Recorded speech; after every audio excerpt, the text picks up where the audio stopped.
Good morning and नमस्कार दोस्तों, स्वागत है आप सभी का आपके अपने YouTube channel GK search engine पर।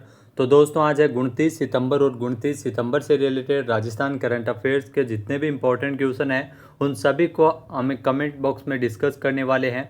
तो पूरा वीडियो बहुत ध्यान से देखना और वीडियो के एंड में मैं आपसे क्वेश्चन भी पूछूंगा जिसका आंसर आप सभी को कमेंट बॉक्स में देना है।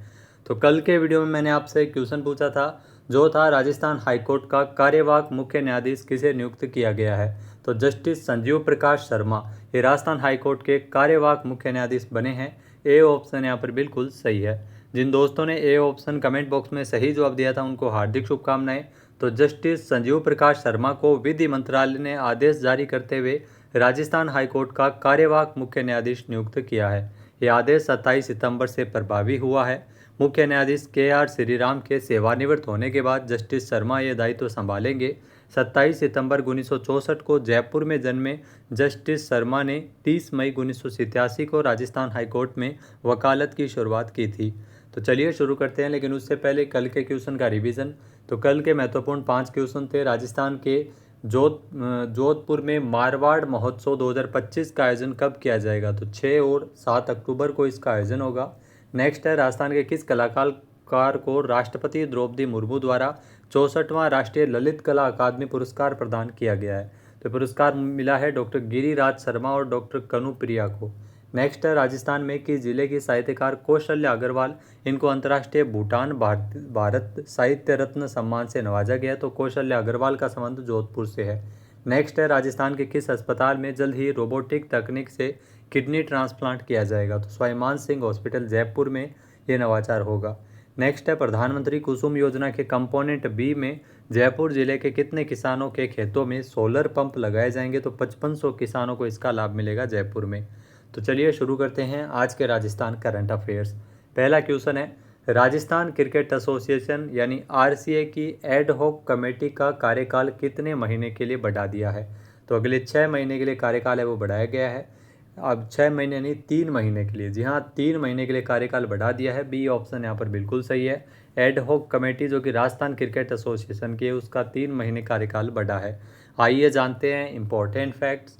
तो राजस्थान क्रिकेट एसोसिएशन आरसीए की एड हॉक कमेटी का कार्यकाल एक बार फिर से 3 महीने तक के लिए बढ़ा दिया है। जयपुर के सहकारी समितियां रजिस्ट्रार ऑफिस ने आदेश जारी किए हैं। इस नए आदेश के तहत समिति का कार्यकाल 26 सितंबर 2025 से अगले 3 महीने तक बढ़ाया गया है। मार्च 2024 में गठित इस समिति का कार्यकाल शुरुआत में मात्र 3 महीने का था, लेकिन आरसीए के चुनाव समय पर न होने के कारण इसे नियमित रूप से आगे बढ़ाया जा रहा है। एड हॉक कमेटी के जो संयोजक है वो है डी कुमावत। अगला क्वेश्चन है राजस्थान में कोचिंग सेंटर्स नियंत्रण कानून 2025 के अनुसार अब कितने छात्र होने पर कोचिंग संस्थान उसे माना जाएगा। तो जिस कोचिंग संस्थान में 100 या उससे अधिक संस्थान जो छात्र है तो उस कोचिंग को कोचिंग संस्थान का दर्जा मिलेगा। ए ऑप्शन यहाँ पर बिल्कुल सही है। आइए जानते हैं इंपॉर्टेंट फैक्ट्स। तो राजस्थान में कोचिंग सेंटर नियंत्रण कानून अब प्रभावी हो गया है। राज्यपाल हरिबाबू बागड़े ने इसे मंजूरी प्रदान की है। इसके बाद विधि विभाग ने अधिसूचना भी जारी कर दी है। इस कानून के तहत उन सभी कोचिंग संस्थानों को रजिस्ट्रेशन करवाना अनिवार्य होगा जिनमें 100 या उससे अधिक विद्यार्थी पढ़ रहे हैं, यानी जिस संस्था में 100 छात्र होंगे उसे कोचिंग माना जाएगा। राजस्थान कोचिंग सेंटर नियंत्रण और विनियमन विधेयक 2025 3 सितंबर को विधानसभा में पारित हुआ था। अब राज्यपाल ने भी इसे मंजूरी प्रदान की है और हस्ताक्षर कर दिए हैं। नियमों के उल्लंघन करने पर पहली बार में 50,000 रुपये, दूसरी बार में 2 लाख रुपये जुर्माना होगा और उसके बाद भी अगर नियमों की अवहेलना की जाती है तो कोचिंग सेंटर्स का रजिस्ट्रेशन भी रद्द किया जाएगा। अगला क्वेश्चन है भारत सरकार ने जोधपुर, उदयपुर, कोटा और बीकानेर में स्पाइन इंजरी सेंटर स्थापित करने के लिए कितने करोड़ रुपए स्वीकृत किए हैं। तो 10 करोड़ रुपए का बजट इसके लिए रखा गया है। सी ऑप्शन यहाँ पर बिल्कुल सही है। भारत सरकार जोधपुर, उदयपुर, कोटा और बीकानेर यहाँ पर स्पाइन इंजरी सेंटर स्थापित करने को लेकर 10 करोड़ रुपये बजट स्वीकृत हुआ है और बीकानेर में काम चल भी रहा है। 2 करोड़ रुपये की लागत से स्पाइन इंजरी सेंटर यहाँ पर स्थापित हो रहा है। आइए जानते हैं इंपॉर्टेंट फैक्ट्स। यहाँ दोस्तों भारत सरकार ने जोधपुर, उदयपुर, कोटा और बीकानेर में स्पाइन इंजरी सेंटर स्थापित करने के लिए कुल 10 करोड़ रुपये की स्वीकृति प्रदान की है। यहाँ स्पाइन इंजरी सेंटर स्थापित होने के बाद जो स्पाइन की चोटों से संबंधित समग्र एवं विश्व स्तरीय इलाज है वो इसके अधीन हो पाएगा। यह सेंटर रीढ़ की हड्डी की चोटों से पीड़ित मरीजों के लिए एक विशेष उपचार सुविधा प्रदान करेगी जिनको स्पाइन की बीमारी है। नेक्स्ट है एशियन अंडर 17 यूथ बालक हैंडबॉल चैंपियनशिप के लिए राजस्थान से किसका चयन भारतीय टीम में हुआ है। तो राजस्थान से भारतीय टीम में कार्तिक और दुष्यंत शर्मा का चयन किया गया है। सी उपरोक्त दोनों का चयन है वो हुआ है। आइए जानते हैं इम्पोर्टेंट फैक्ट्स। तो अमान जॉर्डन में आयोजित जो प्रथम एशियन अंडर 17 यूथ बालक हैंडबॉल चैंपियनशिप के लिए राजस्थान के वीआरएस दुष्यंत शर्मा और कार्तिक का चयन किया गया है भारतीय टीम में। राजस्थान राज्य हैंडबॉल संघ के मानद सचिव यश प्रताप सिंह के मुताबिक दुष्यंत पीवट की पोजीशन पर तथा कार्तिक गोलकीपर की पोजीशन पर खेलते हैं। कोच के रूप में रवि कुमार, गौरीशंकर मिश्रा और नंदलाल इसमें होंगे। नेक्स्ट है अखिल भारतीय राष्ट्रीय शैक्षणिक महासंघ का जो नवा त्रिवार्षिक राष्ट्रीय अधिवेशन 5 से 7 अक्टूबर तक कहाँ आयोजित किया जाएगा। तो इसका आयोजन राजस्थान की राजधानी जयपुर में होगा 5 से लेकर 7 अक्टूबर तक। ए ऑप्शन यहाँ पर बिल्कुल सही है। आइए जानते हैं इम्पोर्टेंट फैक्ट्स। तो अखिल भारतीय राष्ट्रीय शैक्षणिक महासंघ का जो 9वां त्रिवार्षिक राष्ट्रीय अधिवेशन है वो 5 से 7 अक्टूबर तक जयपुर के जामडोली में, ध्यान रखना जयपुर के जामडोली में स्थित केशव विद्यापीठ में आयोजित होगा। इस ऐतिहासिक आयोजन में देश भर से 29 राज्यों के करीब 3200 शिक्षक प्रतिनिधि हिस्सा लेंगे। अधिवेशन का केंद्रीय विषय है वो शिक्षक राष्ट्र के लिए रहेगा।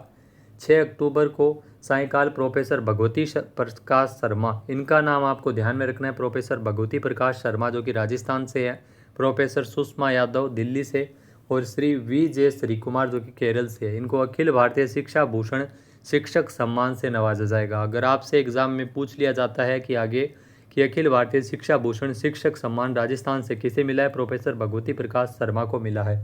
खास बात यह है कि यह सम्मान शिक्षकों के योगदान के आधार पर स्वतंत्र समिति द्वारा चयनित किया जाता है, न कि आवेदन के जरिए। सम्मान में 1 लाख रुपए नगद पुरस्कार राशि, प्रशस्ति पत्र और चांदी की थाली इसमें दी जाती है। अगला क्वेश्चन है राजस्थान में अब मुख्यमंत्री मंगला पशु बीमा योजना में प्रत्येक ऊंट पालकों को कितने ऊंटों का निःशुल्क बीमा किया जाएगा। तो अब 10 ऊंटों का बीमा है वो करवा सकेगा ऊंट पालक। ए ऑप्शन यहाँ पर बिल्कुल सही है। आइए जानते हैं इम्पोर्टेंट फैक्ट्स। तो ऊंटों की संख्या में हो रही कमी को ध्यान में रखते हुए ऊंट संवर्धन को प्रोत्साहन देने के उद्देश्य से राजस्थान सरकार के द्वारा मुख्यमंत्री मंगला पशु बीमा योजना जो चलाई जा रही है, इसमें मैं महत्वपूर्ण निर्णय लिया है जिसमें प्रत्येक ऊंट पालक को 10 ऊंटों का निःशुल्क है वो बीमा किया जाएगा। इससे बीमारी, हादसे, प्राकृतिक आपदा में ऊंट की मृत्यु होने पर ऊंट पालकों को संबल मिल सके। पशुपालन विभाग मंगला पशु बीमा योजना में अब ऊंट पालकों को अधिकतम 10 ऊंटों का निःशुल्क बीमा है वो इसमें करवाया जा सकेगा। पूर्व में 1 ऊंट के बीमा करवाने का प्रावधान था। योजना में बीमारी, हादसे, प्राकृतिक आपदा से बीमित ऊंट के मरने पर अधिकतम 40,000 रुपये बीमा राशि दिए जाने का प्रावधान है। नेक्स्ट क्वेश्चन है राजस्थान में सहकारिता विभाग के द्वारा सहकार सदस्यता अभियान कब संचालित किया जाएगा। तो 2 से लेकर 15 अक्टूबर तक राजस्थान में सहकारिता विभाग के द्वारा सहकार सदस्यता अभियान का संचालन किया जाएगा। आइए जानते हैं इम्पोर्टेंट फैक्ट्स।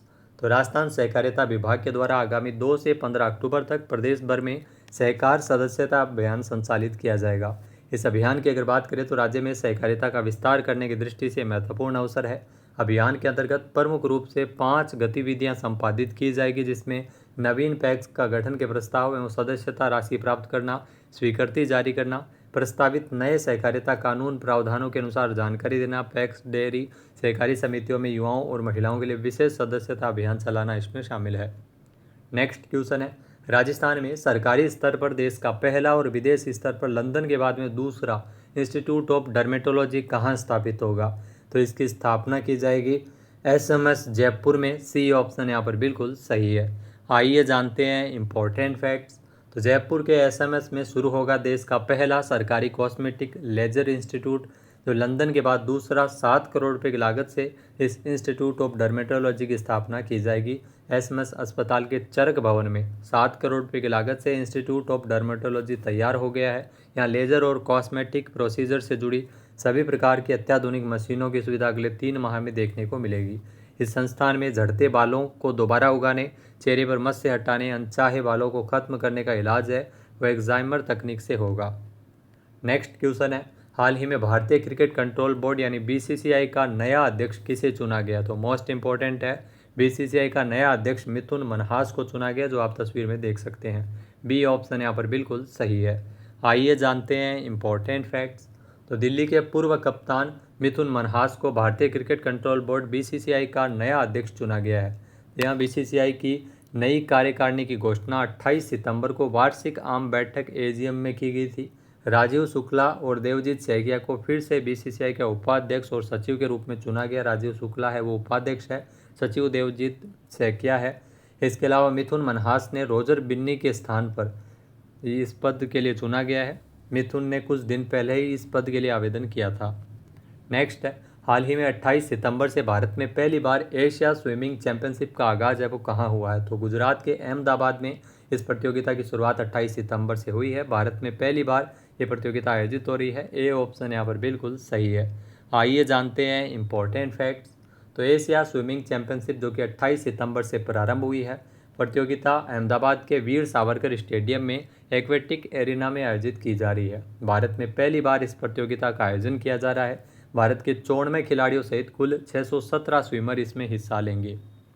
बात करते हैं आज के हमारे क्विज के, जिसका आंसर आप सभी को कमेंट बॉक्स में देना है। तो आज का क्विज है, राजस्थान के किस अस्पताल में जल्द ही रोबोटिक तकनीक से किडनी ट्रांसप्लांट किया जाएगा? एक बार फिर से सुनिएगा, राजस्थान के किस अस्पताल में जल्द ही रोबोटिक तकनीक से किडनी ट्रांसप्लांट किया जाएगा? सही आंसर आपको कमेंट बॉक्स में देना है। और अगर ये वीडियो आपको पसंद आए तो इसे आप लाइक और शेयर करना बिल्कुल न भूलिएगा। चैनल पर नए जुड़े हो, सब्सक्राइब नहीं किया है तो अभी सब्सक्राइब बटन पर क्लिक करें। इसके अलावा Rajasthan current affairs exam booster course, जिसका लिंक आपको वीडियो के डिस्क्रिप्शन बॉक्स में मिल जाएगा। यहाँ पर आपको मिलेगा क्या? तो जनवरी से लेकर दिसंबर 2025 तक का पूरा राजस्थान करंट अफेयर्स आपको व्याख्या सहित मिलेगा। प्रतिमाह अपडेट भी होगा। इसमें बजट, आर्थिक समीक्षा, योजना, इनसे रिलेटेड क्वेश्चन, महत्वपूर्ण सूचकांक वगैरह ये भी जो एग्ज़ाम में पूछे जाते हैं, नीतियाँ हैं, योजनाएं हैं, इनकी भी पीडीएफ आपको यहाँ पर मिल जाएगी। तो 2024 का राजस्थान करंट अफेयर्स 1000 से ज़्यादा क्वेश्चन व्याख्या सहित मिलेंगे। तो ये आप देख सकते हैं पोस्टर, और दिए गए नंबर पे आप संपर्क भी कर सकते हैं। जय हिंद, जय भारत, जय राजस्थान।